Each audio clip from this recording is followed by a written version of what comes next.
Take up the broken sword of your father. And strike down the darkness. Amen. Greetings, everyone. I'm Jonathan. And I'm Nick. And we are the Gosslings, a digital speakeasy of free thinkers, Christian authors, explorers of the esoterica, and general purveyors of buffoonery.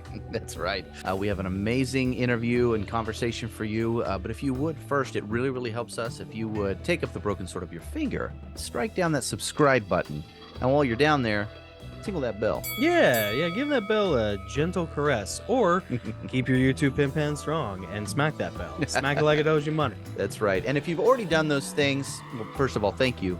But also, if you'd hit the like button, that would really, really help us because it shows the algorithm that you like this video and other people who have shared interests will also like it. That would help tremendously. Yeah, that's right. Leave a comment, share it with your friends, send it to your enemies, do all the things. That's right. Who cares? Who cares? And without further ado, here is this video's conversation and interview. We hope you guys enjoy it. That's right. Vertical punch. Your YouTube feed is crap. Stop wasting your time watching bot-boosted shills and self-appointed gurus cloying for your attention. Instead, join the Gosslings interview live stream and podcast. The Gosslings, a dark-lit digital speakeasy of free thinkers. A super chat of radical truth-seeking wizards who eat trolls for second breakfast. Topics that'll make your mama's hair stand on end. Ideas that'll make your pastor's knees knock. Guests that will illuminate the hidden chambers of your mind. And interviews that strike down the darkness.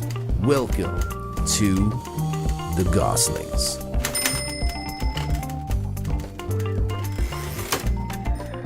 So, wrapping up the Patreon segment, we're done with that. Moving into Cruel Logic by Brian Godawa, the new thriller novel. What inspired you to write Cruel Logic, and what is the basic theme of the book? Sure. Well, Cruel Logic just was released September 12th, and it's available in audiobook, paperback, hardcover, and Kindle. And the premise of it is it's a modern day story about a serial killer in a woke university. And the premise is there's a brilliant professor who's also a serial killer. What he does is he captures university professors and he videotapes a debate with them. He debates them. And the topic of the debate is his moral right to kill them. So he's taking this, rational sort of approach to morality. Right? To the what? Yes, it's the villain. It's the villain, Jonathan. It's the villain. It's the villain. The villain we all want to be. Anti-hero, maybe? No. So so what he does is he'll say, okay, if what you tell me is true about the reality, give me one valid reason why I should not kill you, and I'll let you go. So he's trying to make this moral theological point, and of course, each of the professors, whether they're trans, professor or a feminist professor, evolutionist, all the various secular ideologies that are in the campus, they have some trouble, shall we say, defending their beliefs. But in the meantime, what's happening then is there's a cop and a psychology professor who's helping him trying to track down the killer. And the psychology professor is one of the protagonists.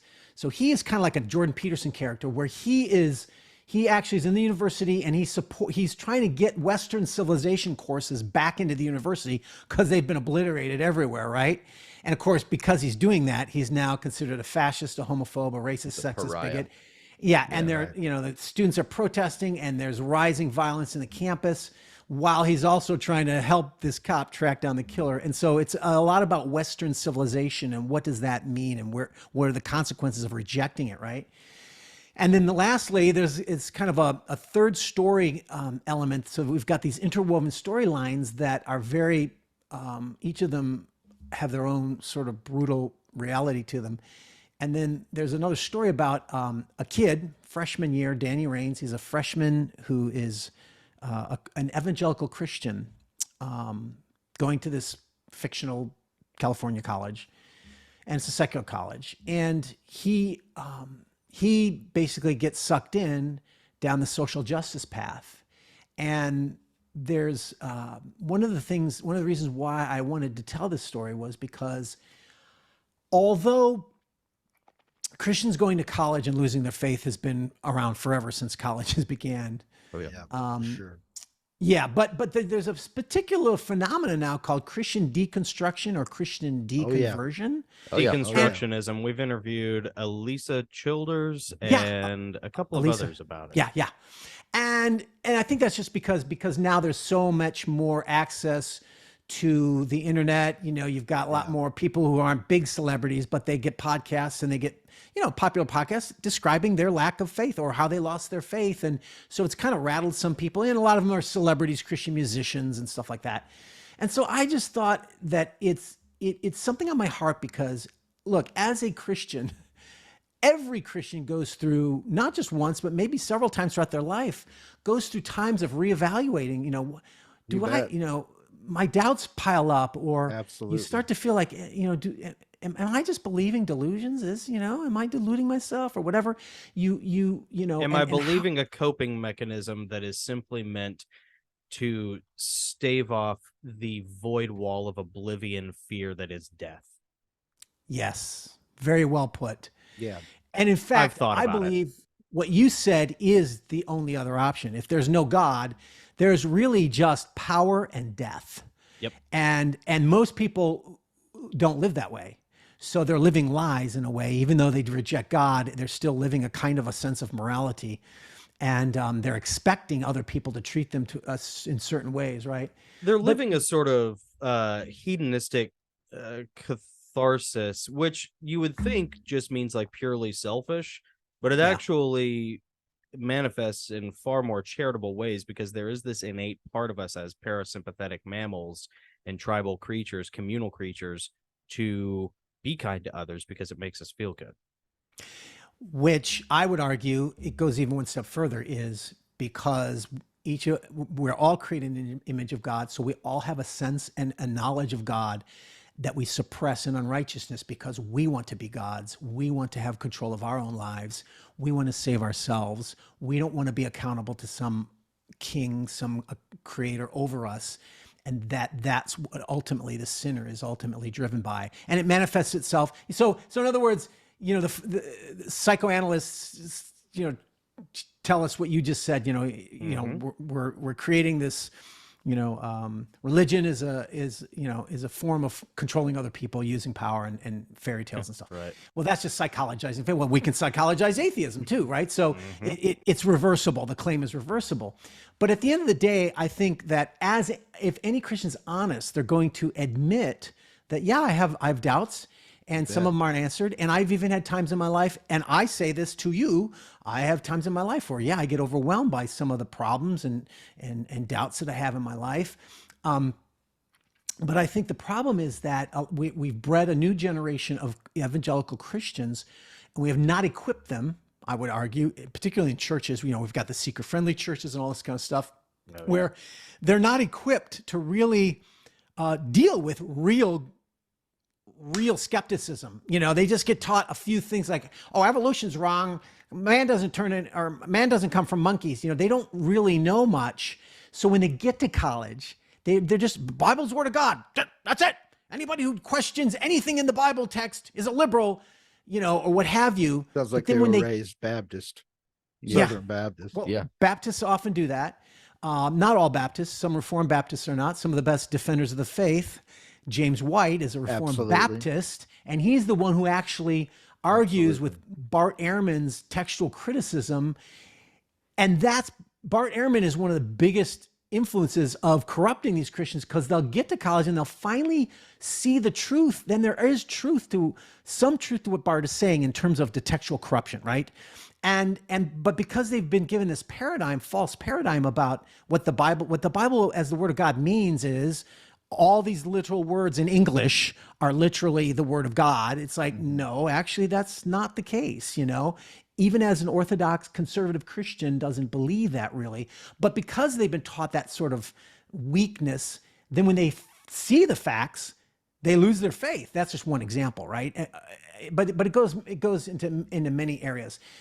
My point is that, you know, we aren't equipping the body to really deal with these things, and so I wanted to chronicle what does that deconstruction look like, and you know, counter, you know, maybe do a, as Nietzsche would say, I want to do a genealogy of deconstruction. Let's just put it that way, Nice. you know. Tell us about Charles Cullen. So Charles Cullen is the villain of the piece, and If you say so. yes, he's the means. Okay, so here's the thing. I was inspired to write this story many, many years ago, and I actually was inspired by a famous old. Most people probably don't know about him now. An old apologist whose name was Walter Martin. He wrote this famous book, Kingdom of the Cults. Kingdom of the Cults. Yep. Yeah, 60s I read it. It and was a 70s. textbook. Yeah. Yeah. So I remember to this day listening to his tapes of his stuff, or he would be on a show called The Long John Nebel Show in the 60s, and I'm listening to this tape in the 90s or whatever.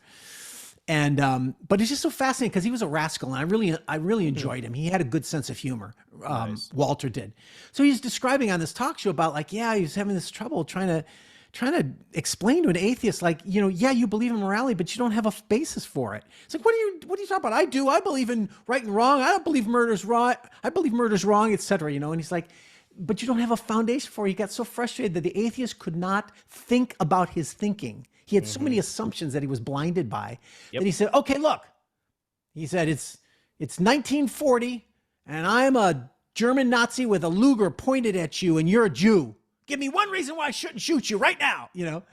And of course the guy couldn't, because it's, you know, he kind of was stumped by that. But the point of it stuck with me. It just stuck with me because I do think, you know, probably the most important perennial issue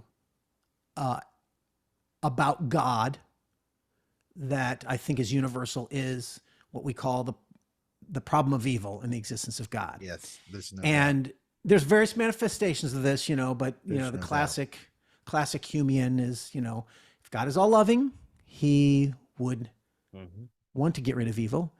If God was all number powerful, one reason people leave the faith. That is the number one reason. And if God was all powerful, he would get rid of evil, but there's evil here. So God's either impotent or, you know, he's either uncaring or he's not worth worshiping. Cruel or himself. impotent, right? Cruel. And by the way, that's sort of a rational formulation of the problem. Actually, there is no logical problem with the problem of evil. Okay, I would submit that the problem is psychological and spiritual.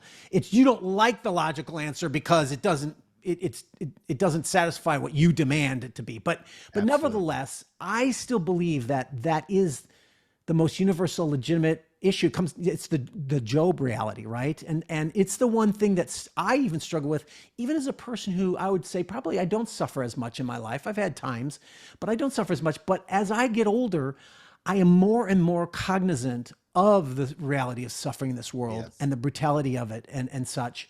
And it really is something that touches you deep in the soul. Well, for many years, even as a Christian, I've loved apologetics and stuff, but you know, I actually, you know, that was a tough one. That was a tough one when people bring it up.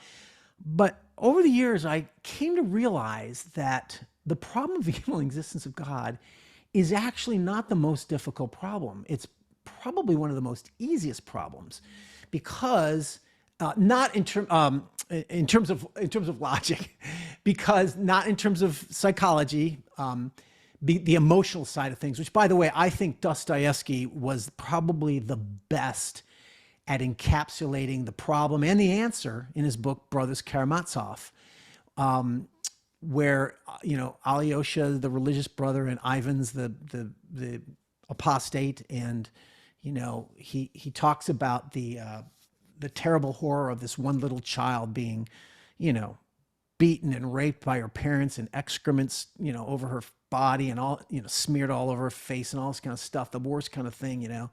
And he talks about how what kind of a God would build a world upon this possibility, you know. And but of course, and I'm not going to give you the answer because it's not an intellectual issue. You got to see the story. You got to read the story. Why I think Dostoevsky is the best is because he addresses it through story and human drama. And I think that's the best way that it can be addressed. Is that the one about the Logically- Polish police officers, brothers that became German, that had worked at the German camps? I'm trying to think of Dostoevsky's book that I read. Is that the right one or not? No, Okay. I don't think so. Okay. And then, of course, there's Crime and Punishment, which is also brilliant. And my book also is a kind of crime and punishment. Cruel Logic is a kind of crime and punishment, right? I mean, it really is. But my point is I came to realize that logically, the problem of evil is almost the easiest problem because the answer is to say, wait a minute, despite all problems I may have with it, without God, how can you call anything evil or good? Because without God, there is nothing. There is no standard to justify anything. It's all just subjective, relative feelings and emotions. And so there really is no such thing as evil unless there's a God. And so to me, the atheist is the one who has the problem, not the Christian, in terms of logic and reason. And so that's, of course, I do bring that into the novel, but I also try to wrestle with the reality of suffering as well, because it's not just, my point being that logic is not enough to address the problems of life and human nature. And this is part of the whole journey myself, as well as the story, is that if we reduce our lives and our understanding of faith or life or reality or whatever to rational categories, then we are inhuman fools, because there's so much more to reality than reason. I'm not denying reason. I'm just saying reason is not enough, because it's not everything. And it's not, reason and science are not the surest forms of knowledge that the Enlightenment, that we have inherited from the Enlightenment, that worldview, right? They're not. But the best way that you can understand this and communicate this, in my opinion, is through story, because logic is one of those rational oriented endeavors that a lot of people can't relate to, and my goal was to make philosophy great again. No, my goal was to make philosophy entertaining. No, I really with like this it. book. So I do have philosophy in it. I do have that kind of wrestling, but it's in the context of a thriller that I sought to make it very entertaining as well, and thrilling, like a thriller. Tell us Like about Silence of Lambs. yeah. Well, tell us about Danny Rains. I think is the young man who's he's the student in the story, right? Tell us about his path in the book. Yeah, so his path is that, he's raised by a father who's actually a pastor in a California seeker-friendly church, not a mega church, but a mega church wannabe, And by the way, I sought to make my character, I sought to make all my characters realistic.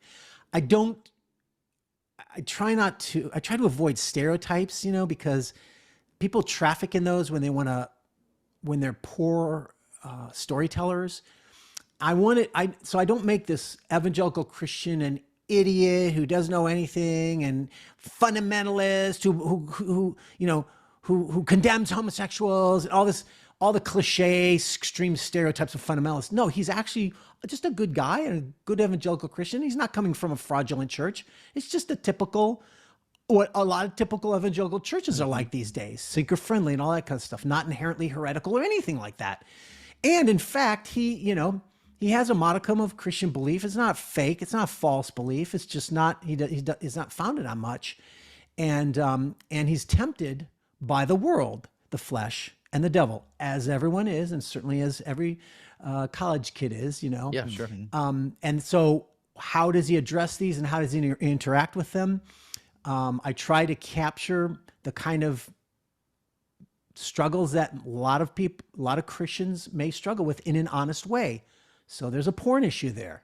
That porn is a major problem in the church, that one of the dirty little secrets, pun intended, of the church that a lot of people aren't addressing.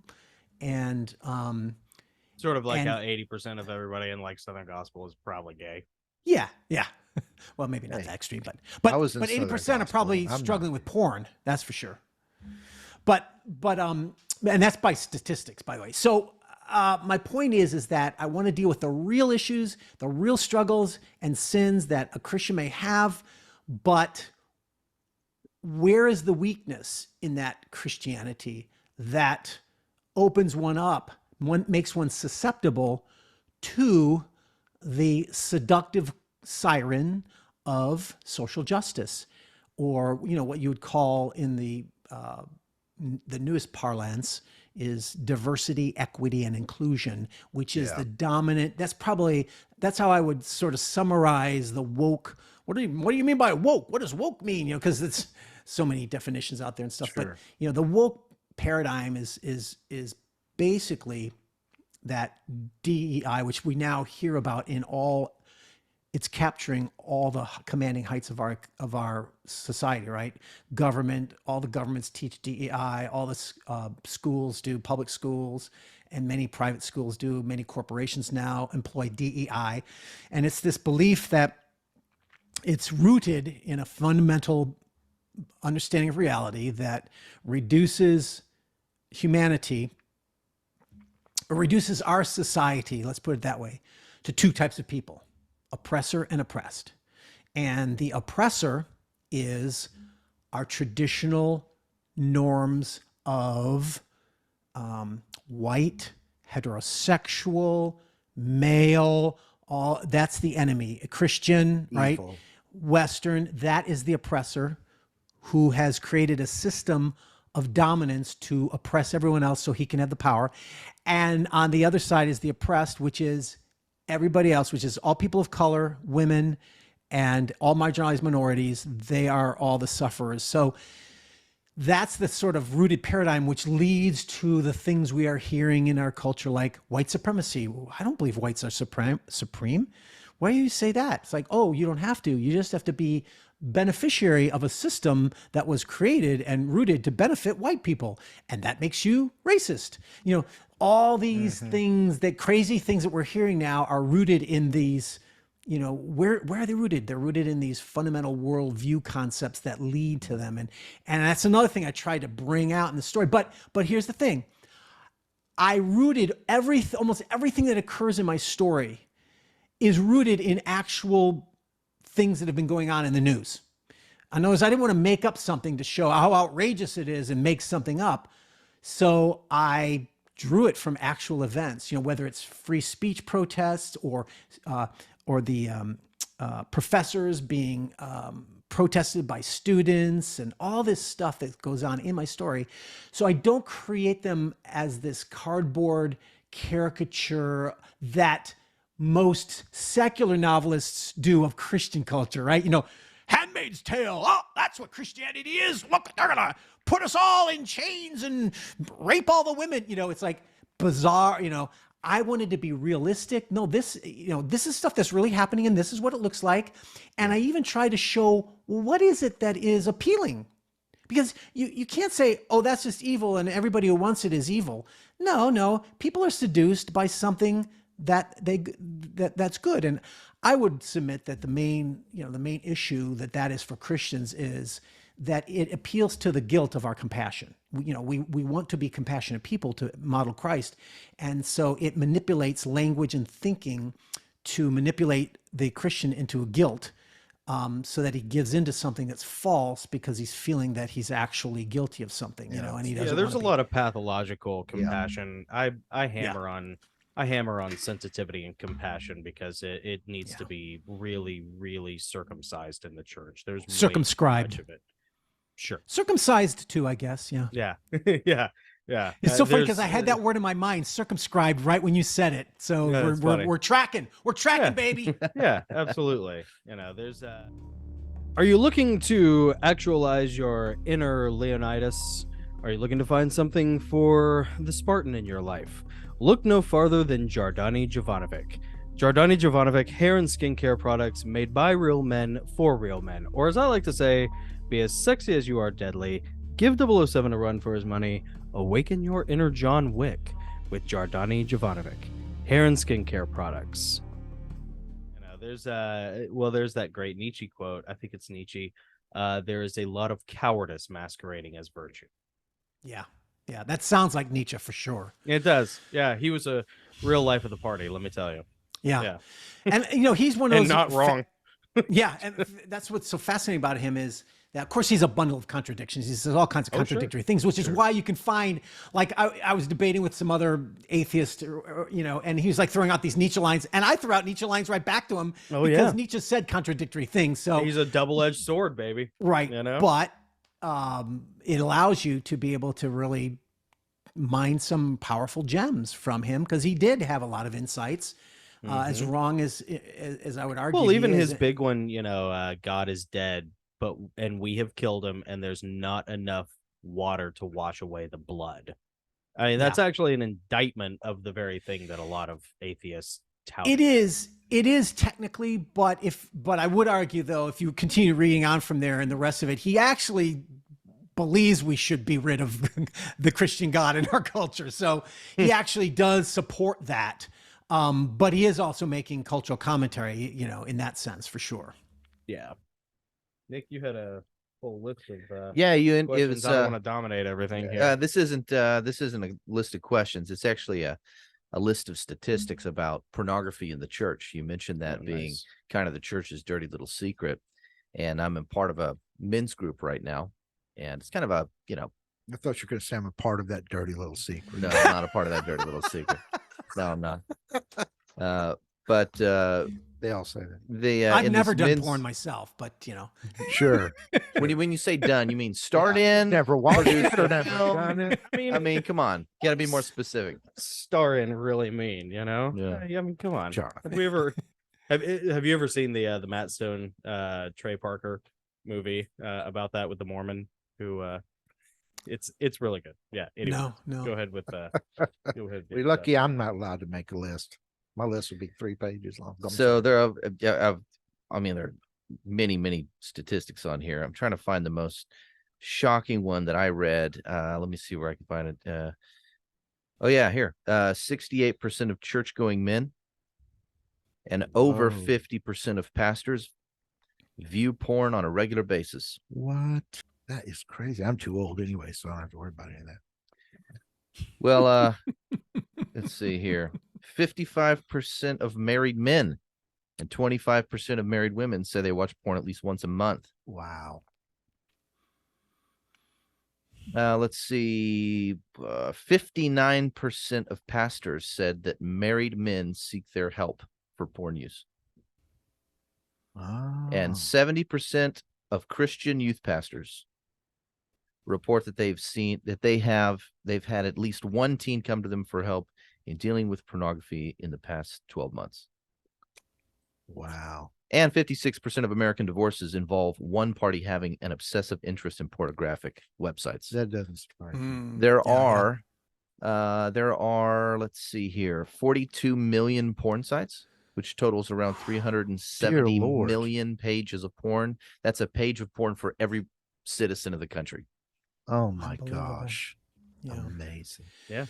Well, now that's not a focus of my story, but it is a component of my character who struggles with it, and it's an honest portrayal, again intended to show the reality of what it may be.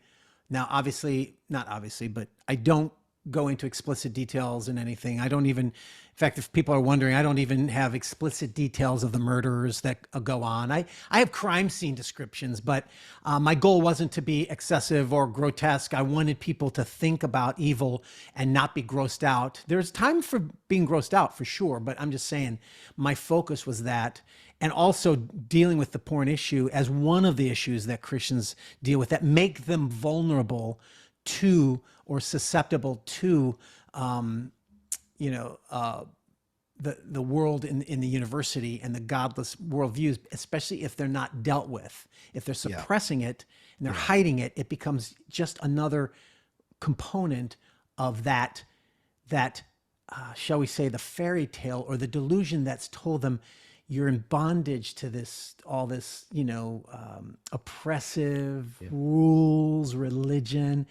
and they feel that oppression because they're hiding it and they can't stop it, and they're not telling anybody, right? And so, but you can see how that temptation to if you let go of that, you'll be free from those chains of guilt, that you're living with, instead of what needs to be done, which is having more community responsibility, having accountability partners, right? Confessing these things to one another, to other men, to help each other to overcome and to implement things into your lives, whether it's, internet guards or what have you, to help each other deal with the issue, which of course is what needs to be done. And I'm happy to say my church is very open about that issue, and we address that with the men there, and in a very honest way that I had not seen in many years. Yeah, that's awesome. I mean, with a problem as big as it is, if these statistics are true, don't you think more churches should have programs, outreach programs, to deal with this sort of thing if it's that big of a problem? Yeah. Because this says that only like 7% of churches are dealing with the issue. Yeah, it's just But when you talk about 56% of marriages end with that being involved, I mean, that's why it would be, a church would need to do it in a way that would be respectful, kind of confidential. You don't want your wife thinking you're going to this group to talk about that. Yeah, sure. I mean, most wives would never know. Yeah, for sure. Well, and church isn't really built for men. I mean, it's downstream of culture, and culture is downstream of politics. Politics is downstream of money. So church is really geared towards women and children anyways, because that's the highest buying demographic, and women control most of the money in the household as far as what to do with it. So like, there's not really a lot of place for men, in churches anyways. Yeah. That's true. And isn't that part of the whole backlash that also has been around, where the emasculation of men has been progressing, through feminism as well as the woke culture. It's not just feminism; it's the woke culture that pins the man as the patriarchy is the evil, right? Which patriarchy basically just means men leading. To them it's like, no, it's oppression, but it's like, no, a man leading means it's oppression to them. So but we've got a backlash where men know this is wrong, know that they have this need to rise up and take responsibility and to be masculine in their leadership. And so you have the success of someone like Jordan Peterson, who just like approaches that truth, and boom, it just brings men alive. But then you have the demonic, the Antichrist version of that, which is this, who's that guy? Which one? The one who's in, the one who promotes all it's a fake masculinity crap though. He's abusive. Oh, Andrew Tate. Andrew Tate. Yeah. So he's like the Antichrist version of that, where it's this delusionary, like he appeals to the need for men to be masculine. To the carnal aspect. Right. And he leads down the path towards materialism, towards sexuality and such. Well, know that, I'm sorry to interrupt you, but on that note, we were talking last week about the passage that says, men should love his wives as Christ loved the church, gave himself for it. Well, the problem is, women that know that scripture, they hold men up to a standard of Jesus, and you can't compete with him. So he becomes the man in their life because they see the men's faults, they see their problems, and it's hard for them to follow somebody like that. So in other words, you're saying they substitute God or Jesus for their husband. Well, Jesus, it's okay to it's okay to let Jesus be your husband, because he's never going to make, you can just have a relationship with Jesus, pray to Jesus. Jesus is down. You're not going to listen to your husband because your husband, he's mean or whatever, and he does this and he does that. So he's not worthy to lead you in any way. And so why do you need husbands when you can just go to church and have Jesus? Yeah. And it even goes deeper than that with some of the female talking heads on the Christian circuit who like talk about intimacy with Jesus, and they're like, oh, you need to be the bride in the bridal suite, and and it's just like, whoa, hey, you need to shut up. Like, you could talk to chicks like that, but like Yeah. that may have been what Paul was talking about when he said like, "Hey, stop Well, talking." that's You a know. sign that's a sign of a unbiblical emasculation of male leadership is when you Right. see that kind of talk about God, a focus on that, Yeah. and which is why a lot of Christian music is like that, right? A lot of Right. Christian The women South Park singers. episode about that is awesome, by the way, where Yeah. Cartman just changes the Nice like, segue from Christian you music know, to South Park. I yeah, love it's it. because it's genius. Yeah, I haven't seen it, so it's morally superior to like 90% of all media out there. But he does that. He makes fun of. He starts a Christian band because there's so much money to be made in Christian media, right. and so he just takes a bunch of romance songs and he just changes "baby" and like "you" and "my love" and "my Yeah, girl" yeah. to "Jesus" and the Lord. Oh And, my goodness. and faith Yeah. plus one. You know, it's genius. That's the name of their band. Yeah, Faith Plus One. yeah. You can go double. It is good. You It's can funny. go double myrrh. You know. Anyway, Yeah. So So- you'd enjoy it, Brian. It's interesting though, because I mean, part of the reality of the marketplace as well as society is, as you already mentioned, women are involved in most of the like books. You know, women are even my dominant, like older women are basically my demographic for reading my novels, which is interesting because I don't write for them. I just That is wrote for interesting. myself, and I write pretty masculine action adventure epics with violence, you know. And I try to always I believe in love stories, because don't forget, I love Jane Austen. And any man who can't appreciate Jane Austen is not a full man, in my opinion. So I have that demographic, and yet, like, if you look at my stories, it doesn't seem to match. So I guess that just encourages me that there are still plenty of women who recognize maybe the need for, despite the fact that they're buying mostly, you know, Amish romance and, you know, sex novels or whatever, which is their porn, by the way. That's another thing Yep. That's that the we don't hear truth. about in churches, right? Always. And For you know, women, just- it's their mind anyway, so that's their porn. yeah, no, it's relationship. Their adultery is relational, right? And so Yeah. it also does come in stories and such. Sure. But it's like I always It's hear Twilight. Yeah, yeah. But whenever you hear the examples of sin, it's in the church. They're always related to masculine examples. You know, they're men in the pulpit probably, but it's like, you know, sins, whether it's pornography or whatever. Like, and you never hear whether it's emotional manipulation or emotional gossip. You know, Absolutely. you never hear those Absolutely. references, right? And again, that's the focus on on the failure of men rather than failure of both men and women. That's to right. Be able to counter That's that exactly equally, right. Sure. Good. Well said. Yeah. Well said. And once again, that's another reason why, like, that's another reason for men not to bother with church, because it's like you're going to go in there and all you're going to do is hear the pastor hammer on like why you're awful, but he's not going to talk about, you know, your manipulative, you know, inability to submit wife, you know, Yeah. who, like, you know, either wants to invade your space or doesn't want to have children in favor of her career, you know, or whatever, you know. Yeah. When, So what was I? Oh, so my demographic is that. So I guess I'm still encouraged because the fact that my novels currently right now, my Bible novels, which are, it's not Cruel Logic yet, but my Bible novel series are dominating the top 10 of biblical fiction categories and religious sci-fi and fantasy. And if you look, all the other books are books about women in the Bible written by women for women, right? So except mine, and I'm dominating which is like, wow, that's wild. I guess it encourages me. It tells me though, okay, despite the fact that women do buy a lot of things that appeals to them, just like men are going to love watching more action movies, right? But hey, it shows that there are women who recognize the need for that masculinity. That's right. At least as part of their life, and can That's appreciate it. I'm encouraged. Yeah.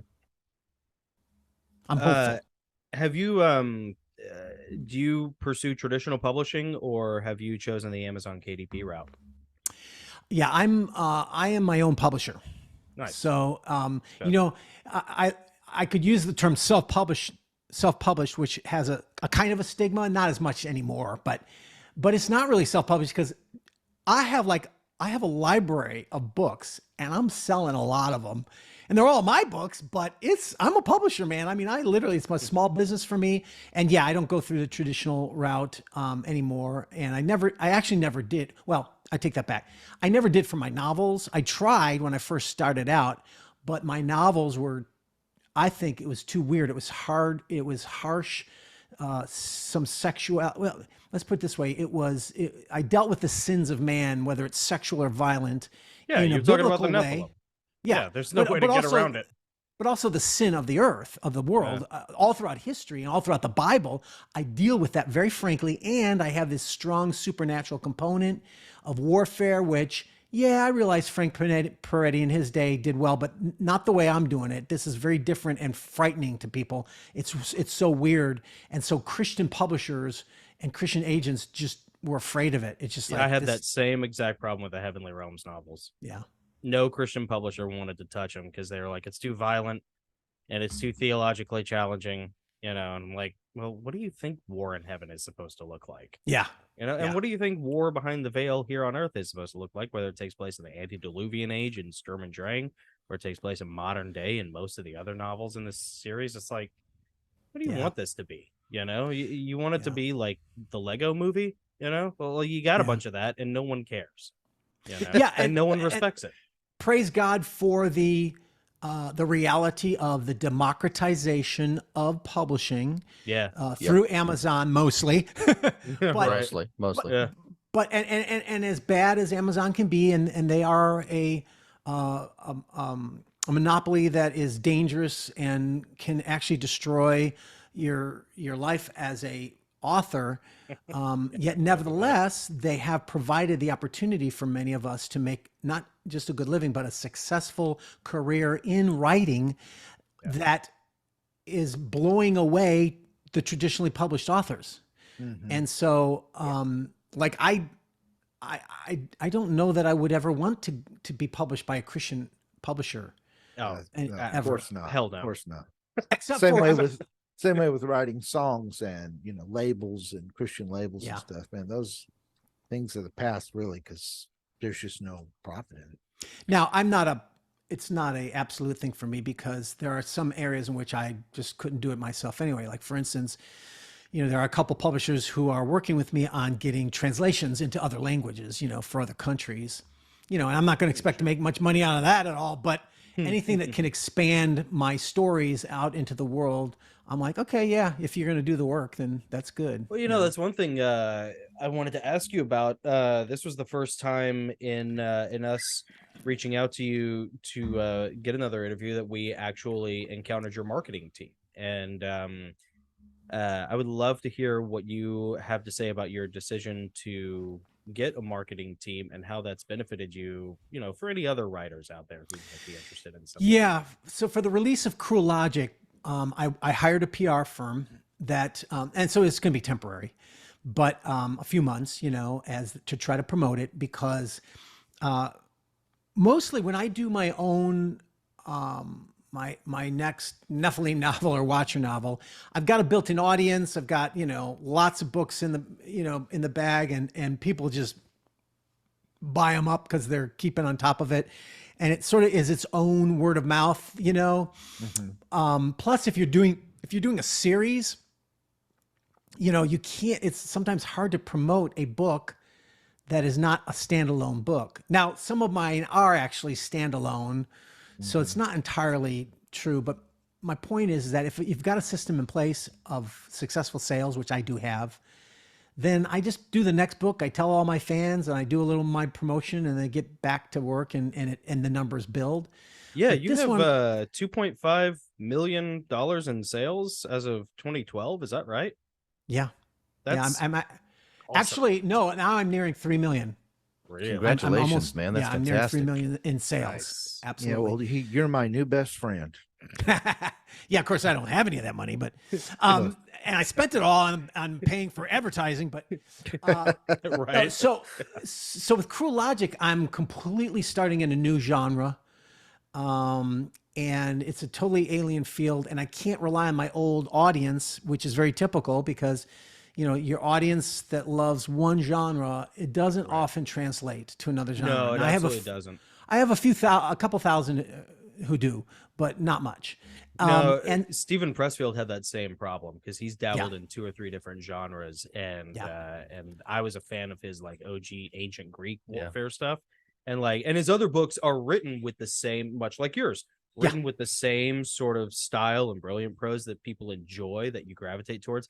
But if the material isn't like what you're into and maybe what you're used to, it's a real gamble. Hey everyone, I'm Jonathan Goss with the Gosslings. Give your inner Christian warrior something to really gravitate towards and feed upon with Heavenly Realms, a series of 7 novels about angelic warfare written by me, yours truly. It is masculine, warrior-based fiction that is biblically based, but is extremely gratifying for the warrior in all of you.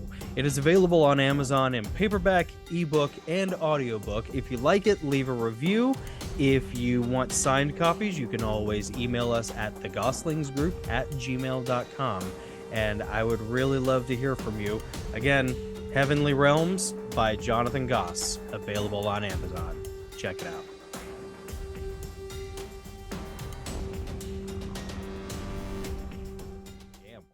Yeah, so I'm basically you're starting over from square one is what it is. Yeah. And that's okay. I accepted that.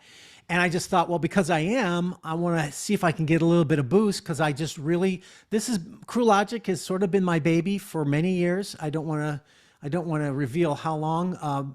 It originally began as a screenplay, and I could not ever get it made as a movie.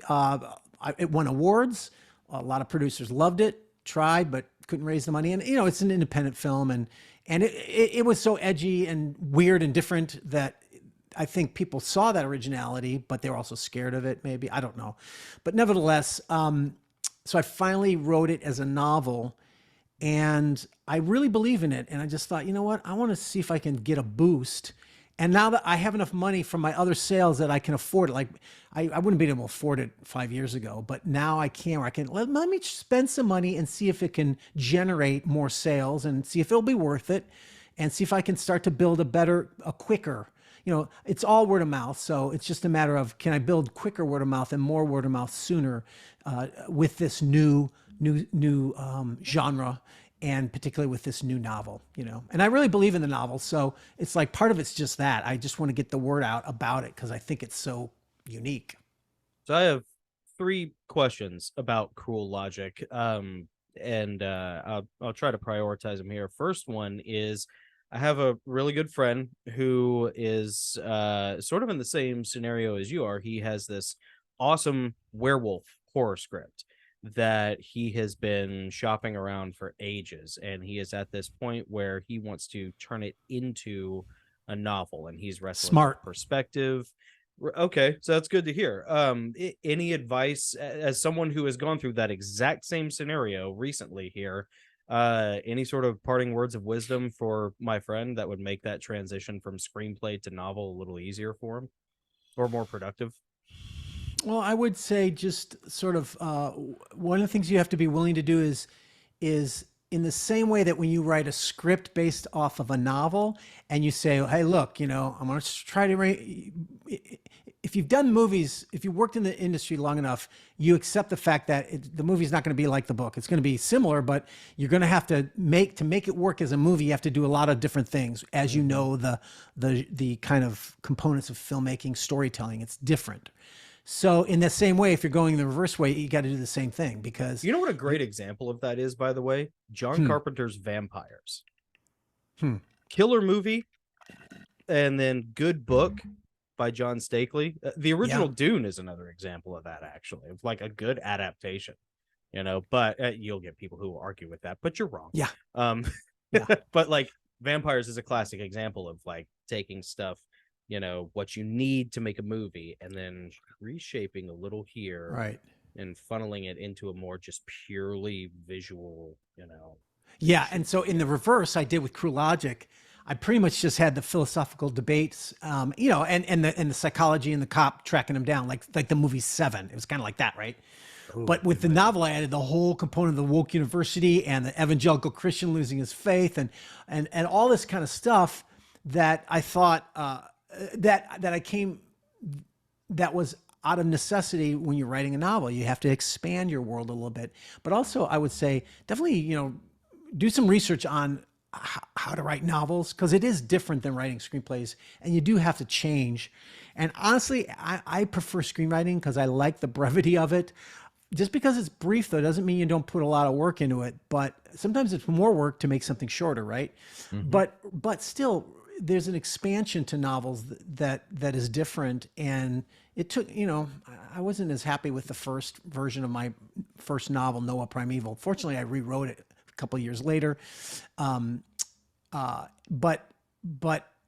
you can't. It doesn't. Screenwriting doesn't just translate to novel writing. It's a different medium. So learn the medium, because you're going to have to think differently for sure. What are some resources that you would recommend for somebody who's in that position, who is very familiar with movies, but maybe a little bit of a novice when it comes to I will say novels? this: structurally, I still follow the Hollywood story structure paradigm. Save the cat, those kinds of things. What are the other novel ones? writing, you mean? In novel writing, for plot development, for plot structure, story structure, that translates perfectly. In fact, I think novelists should do more of that, because the ones that are meandering and not as interesting to me are the ones that don't follow that, and the ones that do follow the Hollywood story structure. Okay. Well, I'm working on something. What would you say in 20 seconds what the Hollywood structure is? Buy the book The Moral Premise by Stan, forgot his last name. The Moral Premise. Okay. It's the journey of a protagonist who has a strong goal that he's obsessed with, but an internal flaw that keeps him from achieving the goal, and an external villain that keeps him from achieving the goal. And complications build until he realizes that he's never going to achieve his goal. And at that moment, he has a self-revelation of what is really wrong with him, and what he really needs is not what he wants. And that revelation then gives him the inner fortitude to vanquish the outer villain, which is the final battle, that kind of thing. So you could that's say, kind of like the Hollywood. yeah, or the hero's journey is the classic Hollywood, the Joseph Campbell and stuff. That the hero's journey is pretty much that. But mine's just sort of like a different version of that. It's like the 3-act story structure, right? I mean, the hero's journey is like a 3-act story structure. Of course. Well, actually, it's really more like 4. 3 acts is a good way to keep it fit in with the traditional understanding. But if you look at the structure, if you look at the actual development of screenplay stories, I've concluded that it's actually 4 with a midpoint, But nevertheless, 3 act is fine, beginning, middle, end. But that's so primary and elementary that it kind of doesn't say much. You know what I mean? But the Moral Premise book is the one that really explained to me the 4-act components. You would call it 4-act structure, but the 4 sections of development of the story that still fits the traditional paradigm, but it explains it the best for me personally. But then also to read books on the actual craft of novel writing, how to understand writing characters and inner dialogues and point of view, because it's all very different. And honestly, I had to learn. I learned over. I'm ashamed to say I've learned through practice, some of my earlier novels, I wasn't very good with point of view, because I wasn't as aware of that. So I have, done reading and listening to podcasts on storytelling for novels. So learn about the craft of novel writing as well. Well, in Cruel Logic, you have looks like you have 3 different points of view, right? You jump back and forth between 3 different main characters. Yeah, 3 different main characters. Sure. Yeah. So I have Danny Rains, the evangelical Christian. I have the professor of psychology, Joseph Callinger, and who else? And he's the one who's assisting the officers in cop. catching Charles Cullen, the serial killer, right? A burnout cop, right? Yeah, the burnt out. Oh yeah, basically, Bruce Willis from 16 Blocks. One of his greatest performances ever. Bruce Willis from every Bruce Willis cop movie, Yeah, but especially that one, Brian, because I don't know if you remember that movie or not. He had a gut, and he let his bald head grow that hair out, and he just Love dude, it. he's in That's rough great. shape in that whole movie. It's such, but that's what makes it a good movie. That's like it's the same as like Tom Cruise in Collateral. It's like, dude, he's playing so against type. It's what makes it awesome. It's anyways. Can be done. It can be done, baby. Yeah. Are there any supernatural elements at the risk of bleeding the lead here in Cruel Logic? No. It's a completely different approach. So my goal in this is to deal with theological issues, the existence of God, human nature, sin, and I'm actually, the series might go in the direction of some sort of mix of fiction and nonfiction, in other words, not alternative histories, but certainly stories that take place in real fictional stories, in real incidents that have occurred in history, but sort of bringing in some fictional characters to tell the story. You'll see. You know who did that really well was John Ross with Unintended Consequences. That's a great 800-page. Is that huge tome? Yeah, it is. Wow. I never read that. Awesome. My brother gave that to me, but I never read it. It's a no naughty book. You're not supposed to have it because it's basically one man's Gulag archipelago in favor of the Second Amendment. Oh, okay, yeah. It's fantastic. I probably have put on a list for just mentioning it. Okay. I tell you, I wonder if this is the case with you. Did you run into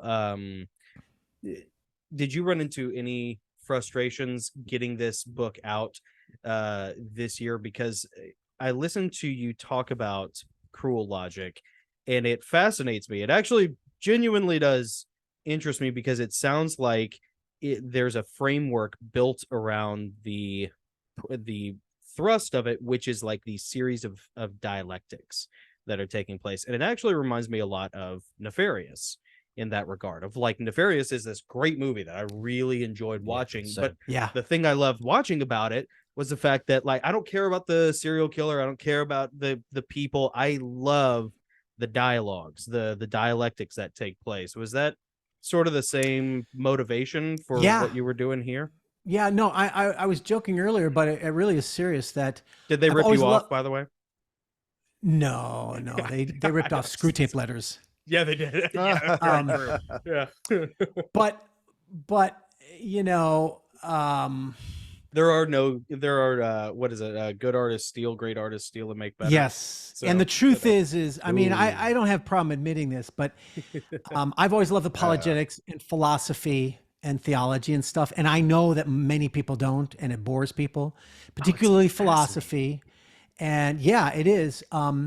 And honestly, my creative goals and mind, always thinking of how can I, knowing that, I really love it. And I think this is really important. I think philosophy is important, and even apologetics, right?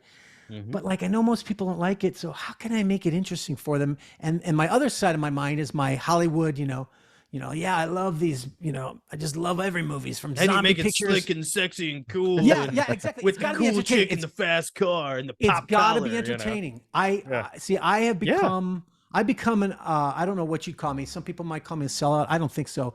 I just deeply believe in entertainment, and you've got to tell entertaining stories. So every scene I write, every scene I write, every story I write has to have meaning, or I'm not interested. I'm bored. But it also has to be entertaining. So I'm like, if this isn't entertainment, I'm like, I'm cutting it out. I don't care what it's teaching or whatever. It's got, every scene has to be entertaining. So that's my bipolar mashup, like, well, there's wisdom Pride, Prejudice, and Zombies, Right, because the thing is, if you don't maintain, what are people reading your book for? Ultimately, whether we have these ancillary ideas or not, ultimately we are reading it because we're bored and we want some entertainment. Now you can obviously gather a lot more out of it than that. So like, but the thing is, the second you lose the entertainment value of something, people will give you a little bit of leeway. Yeah. But books are not like movies. They're not like TV shows. You can suffer through a 5-minute boring scene, or you can skip through it or whatever. and be like, yeah, whatever, you know. Yeah. But in a book, I mean, a book is like people really concentrate, and so when they lose it, when you lose them, you lost them. Yep. You Yeah. know? And so in my pursuit for that, I take these weird things that I am personally interested in. And I know I love thrill, you know, Silence of the Lambs, and the movie Seven is probably, you know, I should have said that. Like, you know, you asked me my favorite horror movies. Seven would be also one of the highest. Oh, It was yeah. just one of the most well done horror movies. I don't agree with the philosophy of it fully, but it also is partially an influence on Cruel Logic, and that is, so I love these extremes, and so I figure, oh, how can I make philosophy interesting to people who aren't interested in it? Well, if I combine it with serial killers, people like a lot like that. Oh yeah, man. Everybody And so loves this is what I serial actually killer. think my genre might be, is my theological novel genre, which is what I'm going to have a short series. They're going to be standalone novels, but I realize that my ideas are putting together philosophy with serial killers in some way. And so, believe it or not, I have a couple of really interesting ideas already for the next ones. So I think that's what it's driven by. It's like, look, I'm not going to be ashamed. I want to communicate wrestle with some philosophical ideas. And so how can I make it entertaining? And I believe in both the entertainment and the philosophy. And if you don't like it, fine. I'm like, I got these dialogues but every dialogue I like crafted and worked on it for hours, because, you know, it's going to be like the movie Nefarious. They're long dialogues. They're several pages long. How can it be interesting? Well, I tried. One of the ways by doing that is the very premise of the novel came from that. It's like, what would make someone interested in reading a philosophical debate? Well, if the life of one of the debaters was dependent upon them winning or losing. All right. That makes it interesting. I like that. Yep. You know what I mean? Yep. That literally, that's not a gimmick. It's a technique or a tactic or whatever you want to call it. Maybe you can call it a gimmick, but it's a hook. It's the hook that says that's something that is interesting, and that will make the thing that I'm fearful of being interested in more interesting to people. And sure enough, so far, so good, you know? I mean, people have really been loving it. That's awesome, man. Yeah, man. That's Yeah, and I've had no complaints about, I mean, I'm sure there are going to be people, but I've had no complaints about like, too much philosophizing, too much philosophy or whatever like that. So I think that a lot of it's worked, where it's like the scariness of the context made it more intriguing to them. I don't know. So it's been out for like a couple weeks now, 1 week, 2 weeks? Yeah, a couple I mean, weeks. it's brand new, right? Wait. Oh no, it's A week. just this Tuesday. I Yeah. think it's Oh, wow. Less The than a month. November 12th. September 12th, 12th. okay. Yeah. Okay. 5 days ago. My September gosh. 12th, yeah. Good. Yeah, you guys Good, aren't bad. like good sales out of the shoot. I mean, you're getting a lot of Yeah. reviews. Yeah. I've got a fair number of reviews in the first week for sure. Fantastic. A lot of that's me working my email list, you know, and getting my fans to go, hey, you guys, hurry up and buy the book and read and get a review out there, because it helps promote the book. And you know, so they do that and they help out. That's all part of the self-publishing world, or shall we say just the publishing world. Now, do most people purchase the ebook version, or they gravitate more towards the audiobook? I mean, you said you have the audiobook version out too, right? I've actually, this is the first time it normally takes a couple months before I get the audiobook out. This is the first time it came out with the other books, and I've had as many audiobooks sold as the Kindle and paperback. More Kindle, less paperback, but about the same audio. That's amazing. Audiobooks are really getting huge. It's Yeah. gotten to the point for me personally where my audiobooks, basically my sales are a third paper, a third Kindle, and a third audiobook. And some months audiobooks That's strong, outpace man. the others. For me, I've been so consumed with the marketing side, right? And here I am. I'm like, I got to get going on my next novel already.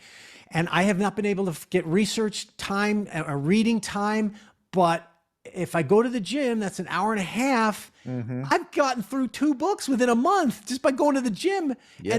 And I couldn't get any time at home during the day. So I'm like, I love audiobooks, man. It really helps you get a lot done. You know, you get a lot read when you normally couldn't. Yeah. Do you read your own? Do you do your own audiobook narration, or do you get someone Normally else to do it for you? I do. I've done all my own Bible novels, but this is the first time I've had a professional voice narrator do it. And partly the reason why I thought of it was, which I'm glad I need to do it anyway, because I don't want to be doing it myself. But I did it myself when I started out because I couldn't afford anything else, you know. And I'm a decent reader, so people have liked me. But But nonetheless, this guy, Bill Russell does it for me, and he's able to do a lot of accents that I couldn't do. That's one of the reasons why I'm like, oh, I've got a Russian kid accent, I've got a German guy's accent. I can do some of them, and my main character, Charles Cullen, is English, and I'm like, I can do that, but I'm not really confident about that, right? So this guy can do them all, and he did, almost every character is its own character in the novel. In fact, sometimes I tell him like, dude, just read it in a normal voice. Only the most important characters have to have a unique flair to them. But he was so into it that almost every character has even like just one guy that has a line comes up, like some cop or whatever. Captain, go sit over there. Or, he gives him some character, but actually that's interesting because if you think about it, even in a good movie, even a minor character like a doorman for one moment, he can display an interesting, unique character just by the way he behaves in that action for that one moment. So yeah, that's what it does. So we'll see. I'm curious to see if people really like the narration. I think he does a great job. We had that same luck with Adam Burrell when he did the narration for my Heavenly Realms series. He added accents to characters that never had accents in my head.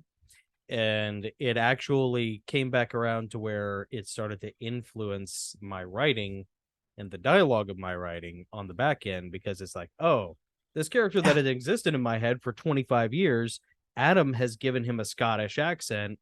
Well, now that he shows up in these later novels that have been collecting dust for a decade, I'm going back and I'm tweaking them, and getting them ready for.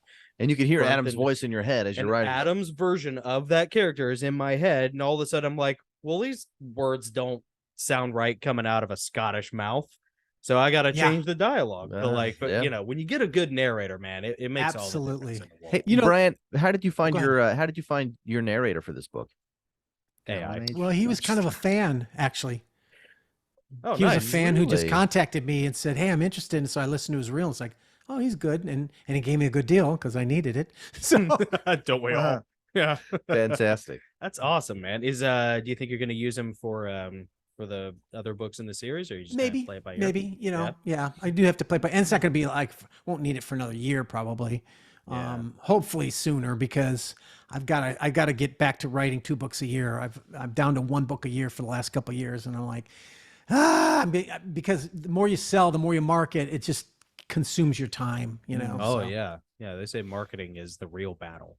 It's not. Really not is. even typing like it used to just be. If you could just get to the end, if you could type those words, that used to be the end. Now doesn't matter how good you could have the great American novel, the best. It could be great, but it's all about getting the word out, and it's all about distribution. It really is, because people like me, I'm not the great American author, okay? I'm not the greatest writer there is, but I'm selling a heck of a lot more money.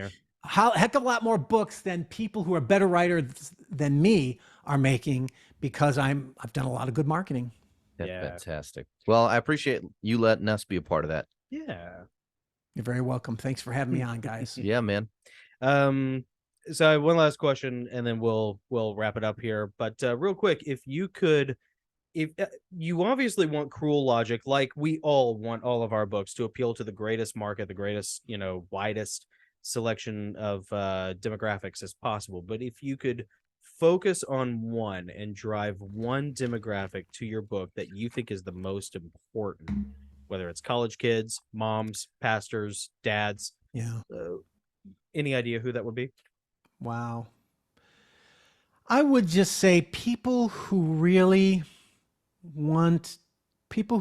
are pursuing meaning and depth in life, who want that more than just entertainment. Or entertainment's fine, obviously, right? But it's like people who do want to explore more depth and more meaning to their life and to their story, because through stories, that's what helps us process those things. And so people who are not afraid to at least expose themselves to some intellectual ideas, or sort of in the intellectual world a little bit. You don't have to be intellectual, but you have to at least be willing to appreciate it and say, I'm willing to learn a little bit from this. What's this like, So I don't know, that's how I see it. But definitely people who are going to have to, people who want to get a little bit deeper than normal. Because if you just want a thriller, or, whatever, just killer catching the killer. He kills some women. They catch him, and there's a few twists. It's like you probably won't be as satisfied with this. I think you're going to catch a lot of people off guard in airports with this book, to be honest with you. That'd be great. You know? Yeah. Yeah. Like a lot of people are going to pick that up thinking it's another Dan Brown, another, whatever Patterson. James Patterson. Patterson or whatever, and be like, oh, this has got some meat on the bone, baby. This is good. Yeah. You know. I want it to be, my goal is it's the new Silence of the Lambs. There you go. Okay, where's the best place for people to find you, Brian Godawa? And where's the best place for people to purchase Cruel Logic? Yeah, my website, Godawa.com, my name, Godawa, has all kinds of great, I try to make it something that's really helpful and interesting. It's not a boring website. So there's a lot of information on me and my books and all that kind of stuff. But you know what? If you go straight to Amazon, all my books are exclusively on Amazon in paperback, Kindle, and audiobook, and some hardcovers. And you could find out a tremendous amount of knowledge just going to my author page and reading through the book series and stuff like that. The descriptions on Amazon, you could find out most everything that you want in order to discern if you want to get the book or not, Awesome. Well, as we've done with you in the past, and like we always enjoy doing with our guests, the motto in the Goslings is take up the broken sword of your father and strike down the darkness. Brian Godawa, author of Cruel Logic, any words of wisdom for our audience that they might go forth and strike down the darkness? Just go forth and strike the darkness. It's a pretty good, motto. Yeah, it is. No, it is. Yeah. It is. Yeah. It is. Thank you, Nike. Just go do it. Just do it. Just do it. Just do it. Just Like slap Shia it. LaBeouf, Strike it down. Just do it. Yeah. Awesome. All right, Brian. Well, we really enjoyed talking to you, man. We're writers, so we love talking about books and the meat and potatoes of writing and storytelling and the craft and the art of it all is really intriguing to us. And man, I'm really looking forward to reading your book. I'm really looking forward to getting my hands on a paperback. I'm going on vacation these next 2 weeks, so That's right. I'm gonna sit on the beach. I'm gonna maybe ride my motorcycle around and have Cruel Logic in the saddlebag. There you All go. right, man. Let me know what you think. Let me know what you think. I will. I'll let you know. I'll let you know if it sucks. No, I'm just kidding. Yeah, no, you can be honest. Really, I've been rejected by far greater people than you. So that's the Hollywood line. Yeah. Awesome, Brian Godawa. Thank you for joining the Goslings, man. We always enjoy talking to you, and we really appreciate you being able to dovetail in on such short notice. Thanks, Thanks, you. guys, and thanks, BJ. Yes, boy, what a pleasure. What a pleasure. Thank you, Brian. Hey guys, if you're enjoying this conversation, you like this interview, and you want to hear some more of it, including some down and dirty stuff we're not allowed to say here on YouTube, head on over to patreon.com/the Goslings, sign up for one of our tiers, and enjoy some exclusive content. That's right. And remember, keep it cool. And these are interviews that strike down the darkness. That's right, baby. A vertical punch.